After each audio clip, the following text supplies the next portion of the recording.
ce chant qui nous dit « Il y a un baume en Galade pour guérir les blessés, un baume en Galade pour guérir l'âme malade de son péché. » Il y a un an, un organisme vivant, invisible à l'œil nu, est apparu tout d'un coup. On a entendu parler qu'il se passait des choses en Chine, à Wuhan, et puis ça s'est rapproché, et puis maintenant on est en plein dedans. Le monde compte 2 400 000 morts pour l'instant, et c'est pas fini. Il a mis en ruine nos économies. Il nous a confinés, hein, il a réduit nos libertés et tout ça. Et j'ai lu qu'un mathématicien avait calculé que si on prenait tous les virus Covid qui sont dans le monde en ce moment, il tiendrait dans une simple canette de Coca-Cola. Hein. C'est tout petit, c'est pas bien grand et ça nous a humiliés. C'est quelque chose qui a mis par terre nos certitudes scientifiques, nos systèmes de santé et nos institutions politiques aussi. Mais ce n'est que la plus visible des choses.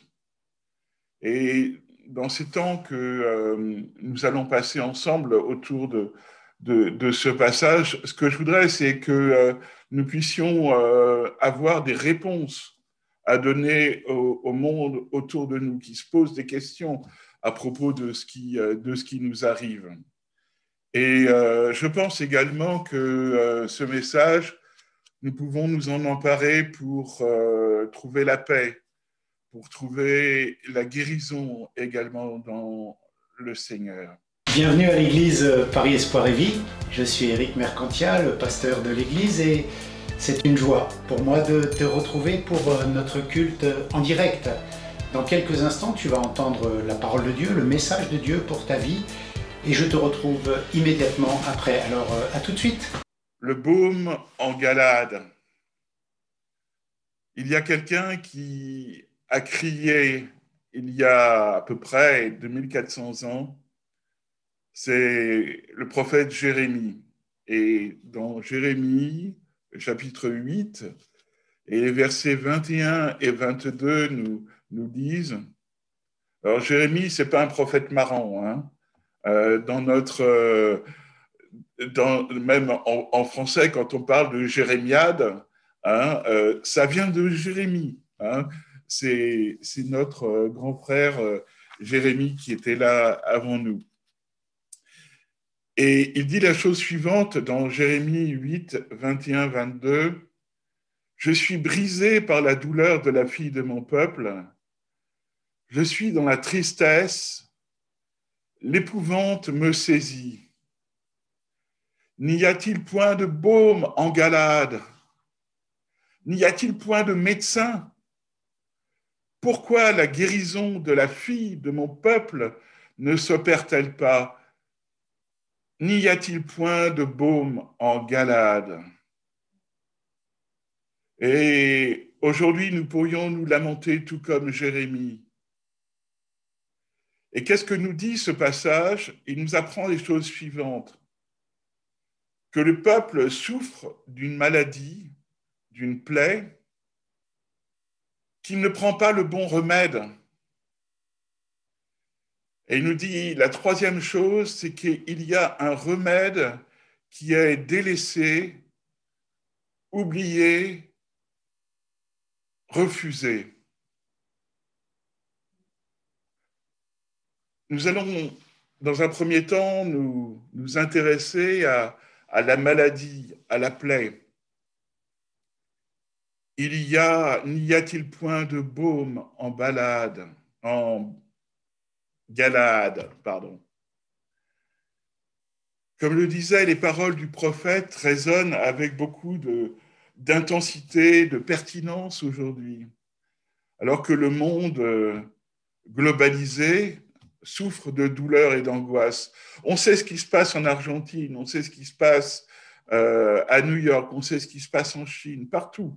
On est au courant et on reçoit d'ailleurs de tous ces pays des variantes de la maladie qui nous désespère parce qu'on a l'impression d'arriver à juguler la maladie et clac, ça retombe. Et on se demande comment on va s'en sortir. On nous avait annoncé, les scientifiques nous avaient annoncé le transhumanisme, l'homme augmenté. Hein, on parle même maintenant de mettre des implants dans nos cerveaux pour les connecter à l'intelligence artificielle. Et voilà qu'un tout petit organisme nous rend comme des hommes confinés, impuissants. Alors, on va probablement guérir, j'espère, de cette maladie. On va trouver des solutions. Mais je crois que cette maladie,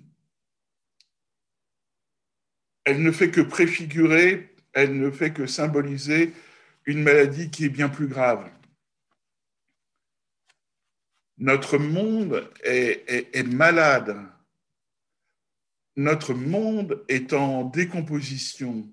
Et Covid-19 n'est qu'une pâle image du mal qui nous ronge.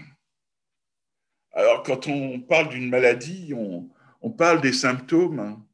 Je pense que les symptômes, vous les observez tout autant que moi.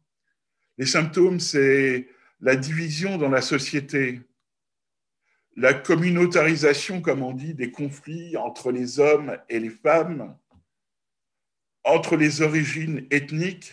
Hein, on parle de gens qui racisaient, la suprématie blanche et ces choses, etc.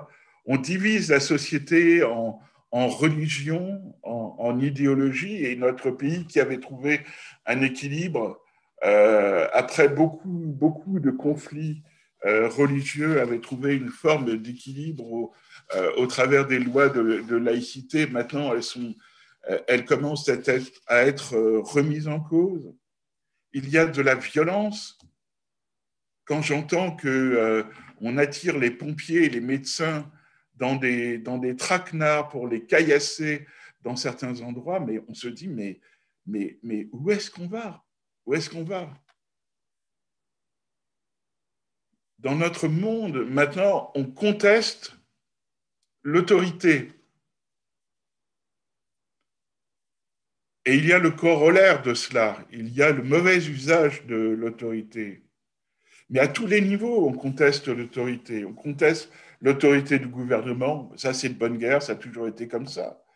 Mais on conteste l'autorité des professeurs, on conteste l'autorité des pasteurs, on conteste l'autorité des parents, on conteste l'image de l'homme aussi dans notre monde. Et mes frères et mes sœurs, si nous ne sommes pas vigilants, dans l'Église aussi, nous allons être contaminés. Une vague terrible venant du monde va s'écraser sur nous. Et elle s'écrase déjà. Elle s'écrase sur nous. Et il faut réagir. Je parlais de la société, de la maladie qui rongeait la société. Je parlais de la maladie qui pouvait aussi atteindre l'Église. Mais la maladie, elle nous atteint nous-mêmes. Et peut-être moi le premier. Quand on voit la stupidité, l'ignorance, la haine qui s'exprime au travers des réseaux sociaux, et même quelquefois des chrétiens qui s'expriment comme cela, quand on voit les horreurs que des gens qui se prétendent chrétiens font aux États-Unis pour soutenir le mensonge, la violence, la vulgarité, comme ils l'ont fait pendant 4 ans, oui, il y a bien des symptômes qui nous disent que nous sommes malades. Et tout cela, ça produit quoi? Ça produit de la dépression, ça a produit une pauvre estime de nous-mêmes et ça nous éloigne des bras puissants de notre Seigneur Jésus. Et face à cette situation, le prophète, il se lamente. N'y a-t-il point de baume en Galade. Et ce qui rend sa plainte encore plus poignante, en quelque sorte, c'est que le peuple n'était pas forcé de souffrir.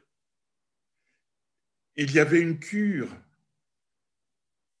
il y avait une solution,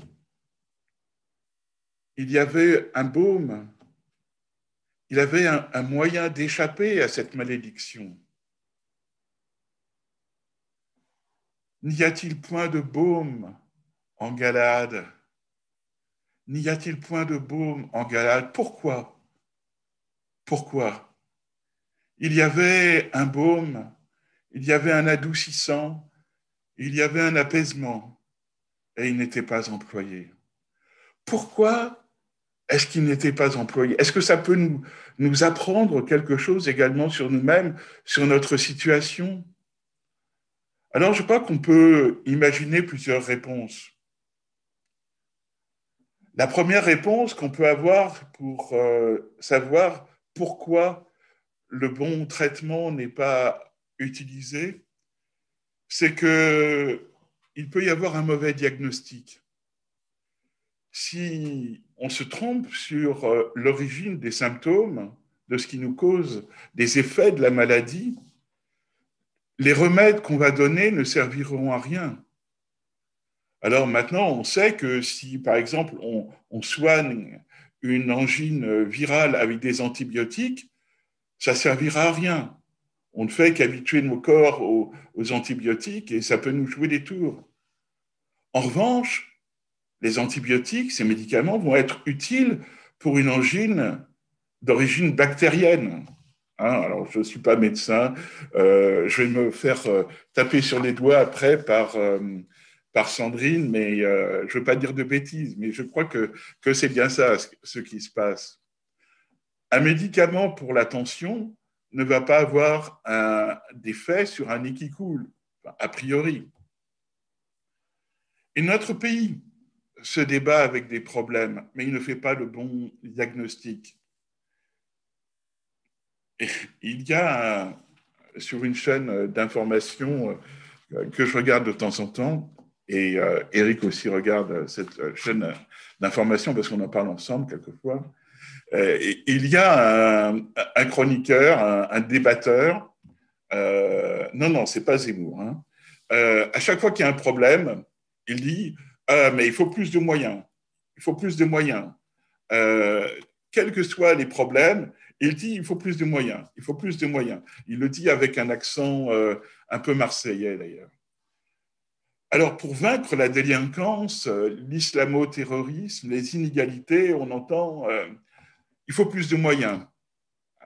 Bien sûr que ces moyens, d'ailleurs, il faut les prendre quelque part. Hein. Si on les prend pour les donner à ces gens-là, ça fait moins de moyens ailleurs. Ça, c'est un détail. Hein. Quand on dit qu'il faut plus de moyens, on a toujours raison. Ou alors, ce qu'on entend, c'est il faut plus d'éducation. Ça me rappelle une histoire de Moody, le grand évangéliste, qui disait que si vous prenez un voleur qui vole les boulons, là, vous savez, sur les rails pour les vendre au poids, et si vous le prenez et que vous lui donnez une bonne éducation, après, c'est plus les boulons qui va vous voler, c'est les rails entiers. Hein. Mais ça, c'est un détail. Bien sûr, il faut plus de moyens. Bien sûr, il faut plus d'éducation. C'est sûr, plus d'argent, d'éducation, ça ne peut pas faire de mal. Mais l'origine du mal, elle est ailleurs. Elle est dans le cœur mauvais de l'homme. Alors, il y a un philosophe qui est fameux, un philosophe des Lumières, Jean-Jacques Rousseau. Dans son discours sur l'inégalité, il avait cette formule qui est reprise par tout le monde, que l'homme est naturellement bon, c'est la société qui le corrompt. Et nos sociétés sont complètement imprégnées par cette idée. Et la Bible nous dit exactement le contraire. Qu'est-ce que nous dit la Bible? Car c'est du cœur que viennent les mauvaises pensées, les meurtres, les adultères, les impudicités, les vols, les faux témoignages, les calomnies. C'est dans Matthieu 15 et verset 19.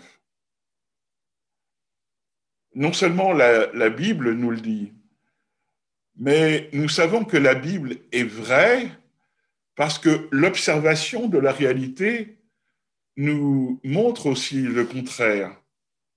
C'est notre pasteur Boubacar Doumbia qui disait que pour s'en persuader, il suffisait de voir une cour de récréation, hein, de voir la violence qui se manifeste, la méchanceté qui se manifeste dès le plus jeune âge dans les cours de récréation. Et il y a un intellectuel, un journaliste anglais qui est mort et qui avait cette formule aussi, la dépravation, c'est-à-dire que le fait que l'homme se dégrade, hein, et se dégrade sous l'effet du péché, il disait la dépravation de l'homme est à la fois la réalité la plus facilement vérifiable que, en même temps, le fait intellectuellement le plus contesté. On voit combien, tous les jours, quand on ouvre les yeux, on voit combien l'homme va mal, combien ça va de mal en pis. Et pourtant, intellectuellement, on conteste cela. Hein, on conteste l'origine de ce mal.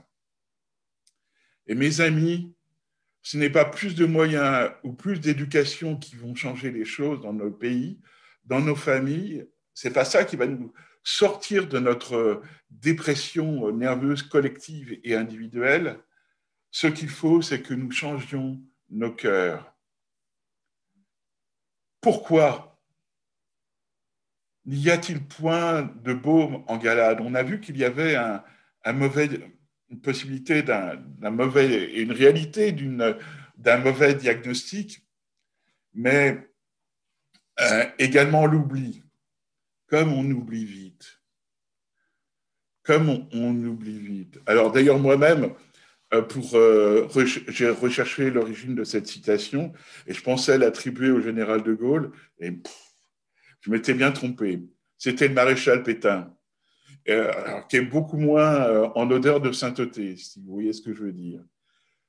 Et il disait ceci, Français, vous avez vraiment la mémoire courte. Il est frappant de voir comment, en une génération, la France est christianisée. Nous utilisions des expressions bibliques qui faisaient partie du langage courant et elles sont devenues incompréhensibles maintenant pour les nouvelles générations. Parler de péché, de repentance, de sanctification, ça ne parle plus. Ou alors c'est stigmatisé comme ringard.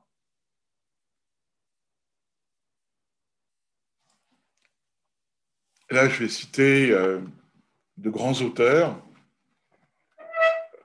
C'est Disney, le monde de Nemo. Dans le monde de Nemo, il y a un poisson qui s'appelle Dory, et qui est un poisson chirurgien, et il a une mémoire qui dure,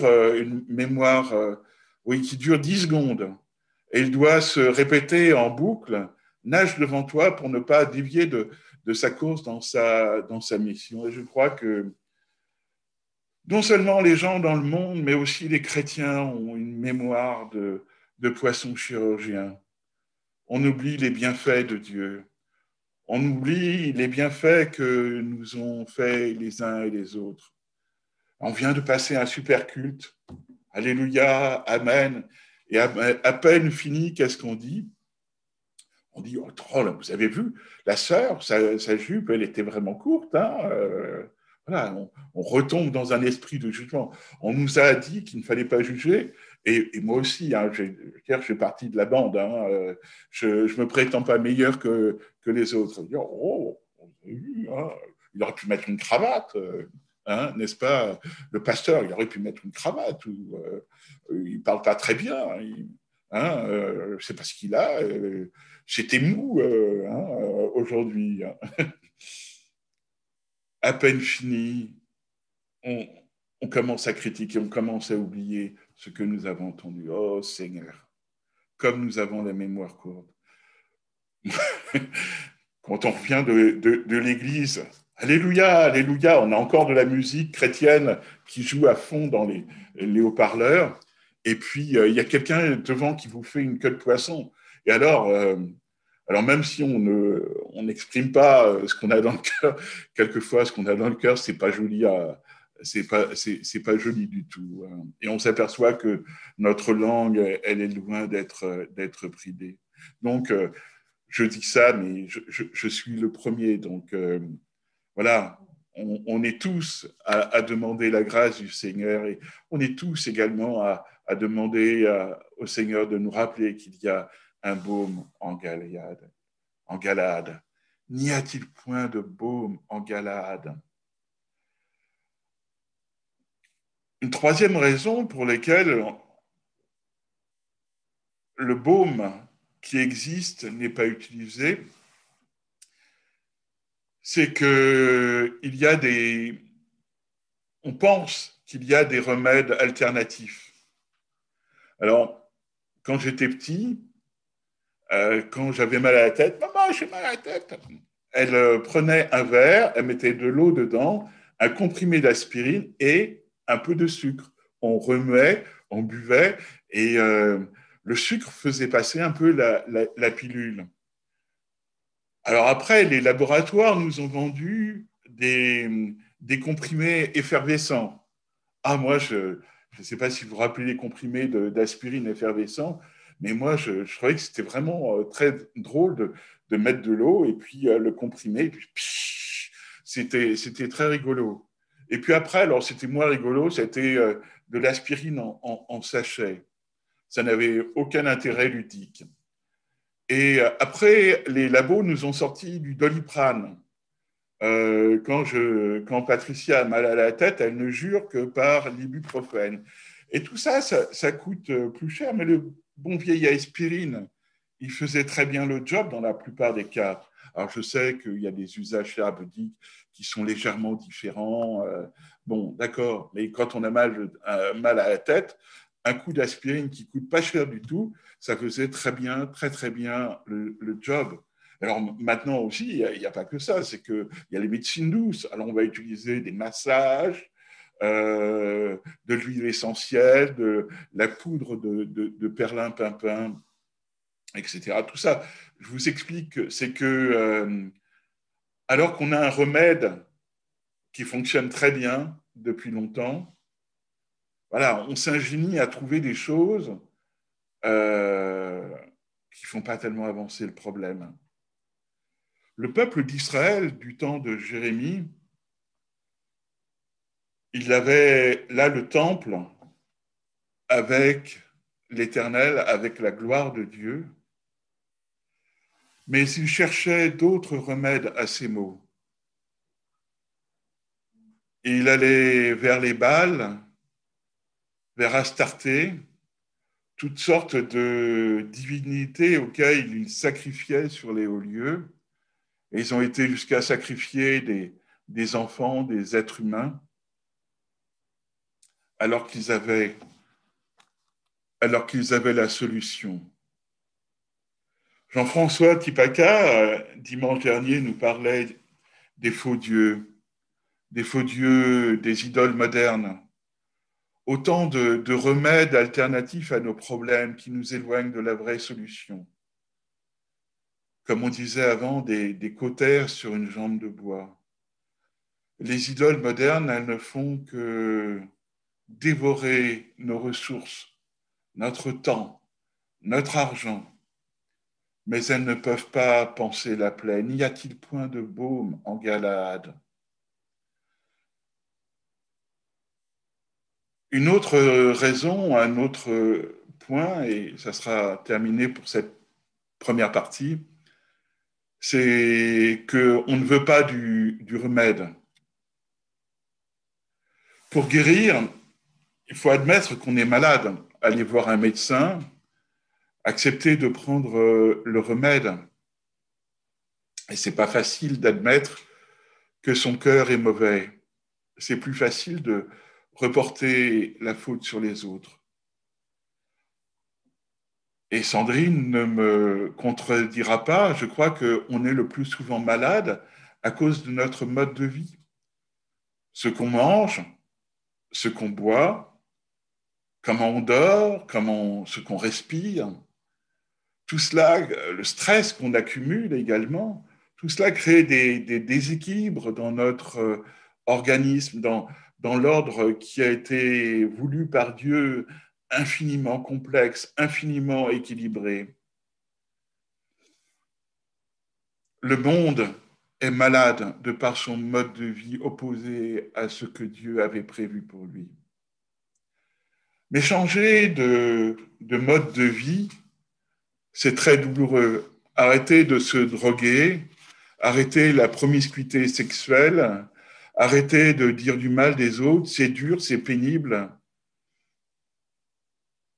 Il y a une chanteuse, Amy Winehouse, il y a quelques années, qui avait un mode de vie très, on va dire, excentrique, très dangereux pour elle. Elle avait une chanson dans laquelle elle disait qu'elle ne voulait pas rentrer en cure de désintoxication. La pauvre, elle en est morte. C'est dur, c'est pénible de changer de mode de vie. Et on ne peut pas y arriver par sa propre volonté. C'est pour ça qu'on a besoin d'un médecin. On a besoin de médoc, comme on dit maintenant. On a besoin de régime. N'y a-t-il point de baume en Galade? N'y a-t-il point de baume en Galade? Mais oui, il y a un baume en Galade. Le prophète, il se lamentait parce que le baume qui pouvait guérir la plaie du peuple n'était pas utilisé. Alors, ce baume, quel est-il? Je fais des recherches sur Internet et j'ai dû avoir une dizaine de réponses sur le baume de Galade, les différents ingrédients qui rentraient dedans. Et il n'y avait pas une seule réponse qui était la même. Donc, je me garderai bien de vous dire que le baume de Galade, c'était telle ou telle plante qui était utilisée. Mais ce que je sais, c'est que celui qui peut sauver le monde, c'est pas plus d'éducation, c'est pas plus de moyens, c'est notre Seigneur Jésus, le Christ. Amen. Prophétiquement, d'ailleurs, les mages qui étaient venus de l'Orient, ils avaient apporté en présent l'encens, l'or et la myrrhe. Et la myrrhe, c'était l'annonce du ministère de souffrance de Jésus, mais aussi de la guérison qu'il apportait. Parce que Jésus est le baume pour soigner nos plaies. Notre plaie, en fait, elle est bien plus grave que ce qu'on pense. Notre plaie, c'est notre mort spirituelle. Et vous savez, je suis désolé si les paroles que je vais dire raniment des choses un peu pénibles, mais vous savez, un mort qui est là devant vous, il ne va pas réagir à vos encouragements. Si vous dites à un mort, bon, ben voilà, terminé, maintenant tu te relèves, non, il ne va rien se passer. Vous pouvez continuer à donner des médicaments à un mort, c'est fini. Il ne va rien se passer. Vous pouvez dire à un mort, écoute, voilà, quel est ton plat préféré? Un bon couscous? Eh bien, on va te faire un bon couscous. Il ne va pas bouger. Un mort ne va pas réagir. On peut lui dire aussi, on peut même faire des prières pour le mort. Il y en a qui le font.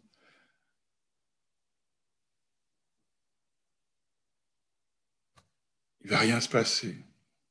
La seule chose qui va faire revenir un mort à la vie,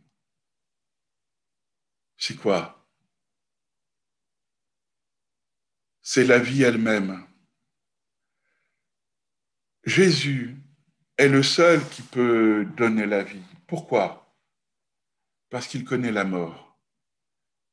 Il l'a vécu pour nous, mais Dieu l'a ressuscité. Et tout pouvoir lui a été donné. Et Jésus est celui qui peut donner la vie à un mort. Et il a donné la vie à un mort et il peut ressusciter également notre esprit qui était mort dans notre péché. Tout pouvoir lui a été donné. Et pour recevoir cette vie, il faut appliquer sur nous ce baume, son sang précieux qui a coulé pour nous. Il faut reconnaître sa maladie et demander à Jésus de nous sauver. Alors, en quoi est-ce que cela nous concerne, nous chrétiens? Je crois que dans notre vie quotidienne, je l'expliquais tout à l'heure, hein, on a vite fait d'oublier le baume. Et nous employons nos méthodes, nous employons nos solutions. Ou alors, nous n'attendons pas la solution, nous n'attendons pas que Jésus vienne avec le baume. Mes frères et mes sœurs bien-aimés, il n'y a pas d'autre baume. Il n'y a pas d'autre baume à votre solitude. Il n'y a pas d'autre baume à votre sentiment que vous n'êtes pas à la hauteur, votre sentiment d'insécurité. Il est le baume quand on est incompris. Il est le baume quand on fait face à l'injustice. Il est le baume quand on dit de nous des racontards. Il est le baume également qui nous aide à pardonner. Il est le baume qui guérit également nos maladies. Il est le baume qui nous console.